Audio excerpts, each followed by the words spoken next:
So guys, welcome back to my channel. This is part 2 of my units video that I've been doing.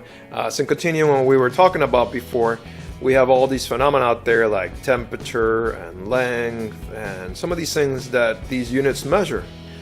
The other thing you have to be conscious is that there are derivative units, like for example velocity. Velocity is length over time. Pressure is force over area. So these are simpler units that just get more derivativated. They get more complicated. They get used one on top of the other, one multiplied times the other, in order to describe some other phenomena out there. So like I was saying, you have, for example, something like velocity, again, length over time. Something like acceleration, which is the velocity over time. You have things like area, which is just two lengths multiplied by themselves. If you get, meters squared or inches squared or whatever it may be, it's essentially the same length unit squared, or the length unit multiplied by another length unit. Same for volume, it's length times a length times a length.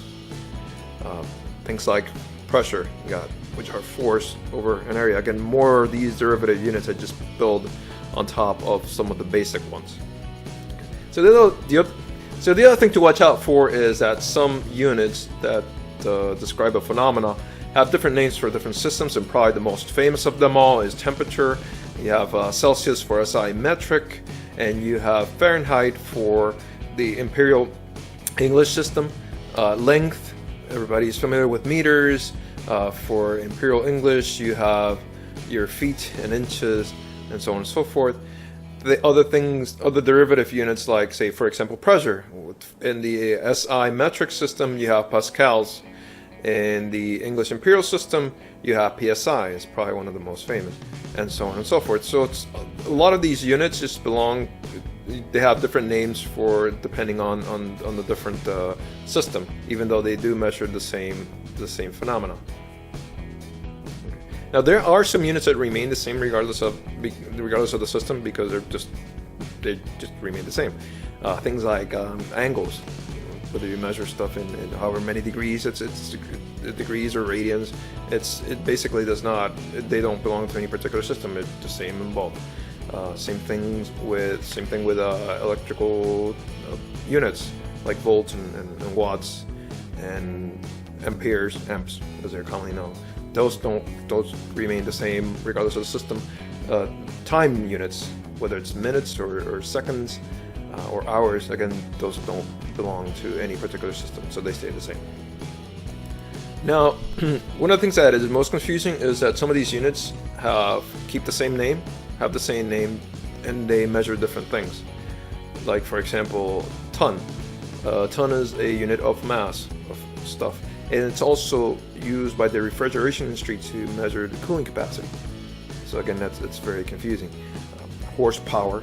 That's one of those units that belong to the Imperial English system that isn't used for the metric system. That could be confusing to a whole lot of people. And even in the English system, there are units that are named the same that measure different things. Like for example, pound in mass and pounds force.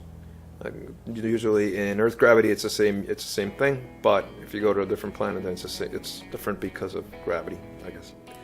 Yeah, another source of confusion is some of the acronyms. So for example, BTU, British Thermal Units. It's an energy unit comparable to joule in the imperial metric system.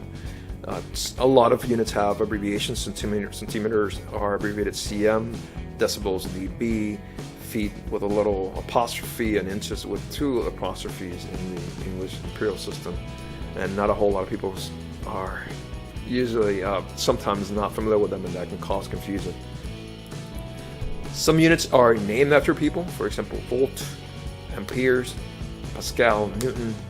Any of those units that are named in honor of some of these scientists are spelled with a capital letter, and that's why some units you'll see do not have a capital letter on the front unless they start in a sentence. But those units that are named after a famous scientist have to be capitalized. I think there's an exception to one of those, except volt. Volt does not have, because it's an English form of volta. So volt does not have the capital letter in front of it. There are some units that are dimensionless. They're not derivated, or they're not derivatives of other units. They're just they have their own scale. It's kind of difficult to explain in just a tiny little video. But unit like the Mach units, famous for the speed of sound, MACH Mach. The Reynolds unit that is used to describe the viscosity in a liquid. So there are some units that simply are just a number. They're not described in inches or in something by Celsius or anything like that. Then you have some of these units that are based on the logarithmic scale, which are the most famous one is probably the Bell. People think it's a decibel. No, decibel is the unit is so big that they had to when they developed it and they named it after the bell. They had to use decibels, basically a smaller portion of it, in order to be able to describe. But the reason why they couldn't go with just a simple bell is just because it's so big. It's based on the logarithmic scale. Then in some cases, some of these phenomena have different units for them. Like for example, temperature, they got Celsius. You're familiar with Celsius and Fahrenheit, but there's also the Rankine and the Kelvin, which in the case of the Rankine and the Kelvin, they are based on absolute zero.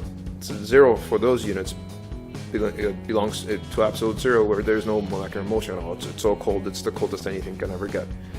There's nothing below zero for Rankine and Kelvin. It's just pretty much all molecular motion. It's just do it. Stop. For pressures, you have bars, you have atmospheres, you have torrs. There's several different units, and the reason why you have so many and so varied is because, say for example, the atmosphere. One atmosphere is the atmospheric pressure, which is 14.7 psi in psi, and so on and so forth. So it just have different references and are used by different industries in different ways. Like for example, torrs, TORR, is for vacuum, to describe vacuum. Again, they're all pressure units. Depending on the industry, you can have more use of different units, like horsepower for some of the car industry, for some of the machinery industry. When you're describing pressure, you'll hear sometimes in inches or millimeters of mercury, or inches of water, or millimeters of water, that sort of thing. Again, for that particular industry where they're describing pressure and for the weather, they'll use those units. Now there's other units that are, again, depending on your industry, like for example brake horsepower. You'll see that in engines and other other industrial equipment. BHP, brake horsepower, again the horsepower that's coming directly out of the shaft when the motor is turning. PSIG, PSI gauge, PSIA, PSI absolute. Again, both pressure units, just different references. That's it. So I'm done. Thank you for seeing my little video. It's not meant to be comprehensive in any way, shape, or form. It's just my little attempt to maybe clear up the confusion as to what some of these units mean, and then just to hopefully you'll look up what the meaning of a bunch of them are and stuff like that. So thank you for watching. Subscribe if you like, give it a like, and I'll see you on the next one. Bye.